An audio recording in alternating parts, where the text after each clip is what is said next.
Hello everyone. तो आज 24 जनवरी 2025 का जेई मेन का जो इवनिंग शिफ्ट के पेपर हुआ था उसके डिस्कशन करने के लिए हम अपने स्टूडेंट श्वेतांग को बुलाए हुए हैं।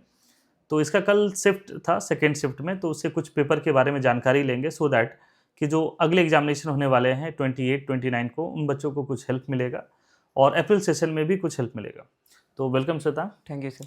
तो कल का जो पेपर दिए थे तो सबसे पहला हम ये डिस्कस करेंगे कि जो ओवरऑल जो पेपर था वो एवरेज बच्चों का रिस्पॉन्स कैसा था। सर ओवरऑल पेपर का बात करें तो एवरेज बच्चों के according paper was moderate, easy to moderate around.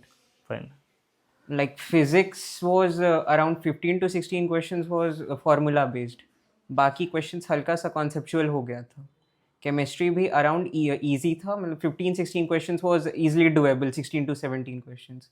कुछ क्वेश्चंस थे जिसमें थोड़ा सा मतलब डीप थिंकिंग, लाइक वो जो हॉट्स होता है हायर ऑर्डर थिंकिंग स्किल्स, उस टाइप का था। मैथ्स वाज की लेंदी था थोड़ा, अच्छा, नॉट टफ बट लेंदी था। अभी कुछ एक परसेप्शन चल रहा था लोगों से, टीचर भी कह रहे थे कि कुछ इस तरीके से कि जैसे बहुत सारे फिजिक्स वगैरह में या केमिस्ट्री में सीधे फार्मूला बेस्ड क्वेश्चन आ रहे हैं पिछले जेई मेन वगैरह में इस तरीके का। तो इस बार में वैसे क्वेश्चन का परसेंटेज, मतलब लास्ट ईयर में 90% लोगों का कहना था कि वैसे आ रहे हैं, इसलिए तो 87 85 में 99% आ रहे हैं। तो सिर्फ डायरेक्ट फार्मूला बेस्ड क्वेश्चन का जो परसेंटेज था वो कितना था इस बार? Around formula based questions chemistry में अराउंड 70 to 80% थे जो फार्मूला बेस्ड थे। 70 to 80? 80%। इट मीन्स कि अगर मान लो कि कोई एवरेज बच्चा है, मीडियम लेवल का बच्चा है, तो अगर वो फार्मूला बेस्ड क्वेश्चन कर ले तो कम से कम थोड़ा मोड़ा बेहतर कर हाँ, सकता है। कम से कम इतना है कि एनआईटी की कोई भी सीट थोड़ा सिक्योर कर सकता सिक्योर। है। ये है कि बेसिक इस तरीके से चीज़ें हैं। अब इसके अलावा अब हम आते हैं कि पार्ट वाइज खास करके हम केमिस्ट्री डिस्कस करना चाह रहे हैं कि केमिस्ट्री में फिजिकल, ऑर्गेनिक, इनऑर्गेनिक का क्या था वेटेज? वेटेज बात करें तो ऑर्गेनिक इनऑर्गेनिक से क्वेश्चंस थे, ऑर्गेनिक से ये नेम रिएक्शंस थे, फाइन। इनऑर्गेनिक से कुछ क्वेश्चंस थे, ब्लॉक के क्वेश्चंस थे, फिर बायोमोलिक्यूल से एक क्वेश्चंस थे, स्ट्रक्चर बेस्ड पूछ रहा था कि इसका स्ट्रक्चर क्या होगा। फिजिकल से क्वेश्चन थे, मतलब first order reaction, zero order reaction का ग्राफ था, ग्राफ था। और कुछ क्वेश्चंस थे जो कि कैलकुलेटिव थे। तो हम सालों भर ग्राफ बहुत कराते हैं, बच्चा ये परेशान सर, हाँ रहता है, तो उसके क्वेश्चंस मिले होंगे तो थोड़ा खुशी लगा हाँ, होगा। ये सर।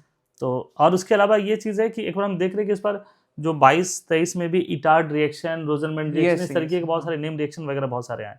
तो नेम रिएक्शन का एक हमने name reaction, Etard reaction, Rosenmund reaction match the column में सेकंड शिफ्ट में था 24th की। हम तो लगता है कि एग्जामिनेशन से 15 दिन पहले एक नेम रिएक्शन का लिस्ट दिए थे, यस बहुत सर, तरीके लिस्ट से दिए वो थे। हेल्प किया होगा। यस। और अगर अब हम बात करें कि नेक्स्ट जो, मान लो कि अभी बच्चों का कुछ कहना था, कुछ टीचर्स का भी कहना था, क्योंकि हम तो सबसे मिलते हैं, कि पीवाईक्यू अगर बहुत अच्छे से अगर बच्चा कर रहा है तो उसको क्या रहा है कि एग्जाम का पैटर्न का आइडिया लग जा रहा है और बेहतर मिल रहा है। तो इसमें तुम्हारा क्या सजेशन होगा जिन बच्चों का अप्रैल में होगा या 28 या 29 को होगा, कि पीवाईक्यू का इंपॉर्टेंस कितना है? सो पीवाईक्यू जैसे हम सॉल्व किए थे तो पीवाईक्यू का पैटर्न मैच कर रहा था, बहुत सारे क्वेश्चन से पीवाईक्यू का पैटर्न मैच कर रहा था, बस डेटा चेंज था। कुछ क्वेश्चंस पुराने शिफ्ट से 22nd 23rd शिफ्ट के कुछ क्वेश्चंस 24th में रिपीट भी किए हाँ, गए वो थे, हम सिर्फ देखे कि डेटा चेंज 22 करके। को जैसे लसाग्ने टेस्ट था तो हाँ, 23 तो को भी 23 को भी था सेम लसाग्ने टेस्ट था। लसाग्ने। इवन मैथ्स में भी कुछ क्वेश्चंस रिपीट किए गए थे, बस डेटा चेंज करके। तो जो अभी बच्चे जिनका 28 को एग्जामिनेशन है, तो क्या वो जैसे अभी जो मेमोरी बेस्ड क्वेश्चन जो अभी चल रहे हैं बच्चे की 10 को 10 करे, तो वो हेल्प करेगा उनको? हाँ, वो हेल्प करेगा, कुछ कुछ एंड तक हेल्प करेगा। और जो बच्चे अभी 11th में हैं, तो हमको लगता है कि पीवाईक्यू को बहुत अच्छे लेवल से अगर करा लिया जाए और एनसीईआरटी करा लिया जाए तो कम से कम 80 to 90 के अप्रॉक्स का अराउंड हम लगता है सॉल्व करें। अगर पीवाईक्यू अच्छे से कर लिया जाए 2-3 बार तो फिर, क्योंकि पैटर्न्स ऑलमोस्ट सेम होता है, सिर्फ डेटा ही चेंज होता है, तो हो जाएगा। अच्छा, एक चीज़ अभी हम देख रहे हैं, हमें अभी तक एक भी बच्चा ऐसा नहीं मिला है जिसका ये कहना है कि मेरा 250 प्लस आ रहा है। यस।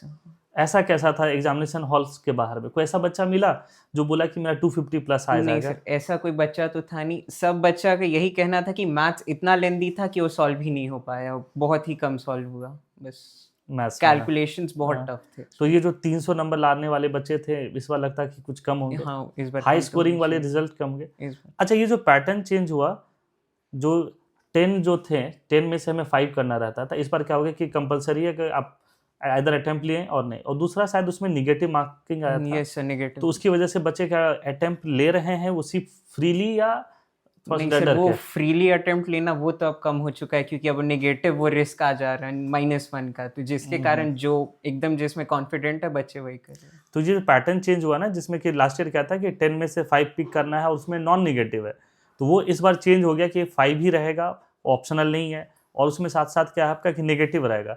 उसकी वजह से बहुत सारे बच्चे अटेम्प्ट जो हैं वो कम ले रहे हैं। यस। यही है, हाँ। बच्चों से भी जो रिस्पॉन्स मिला हम लोग को वैसा ही कुछ मिला।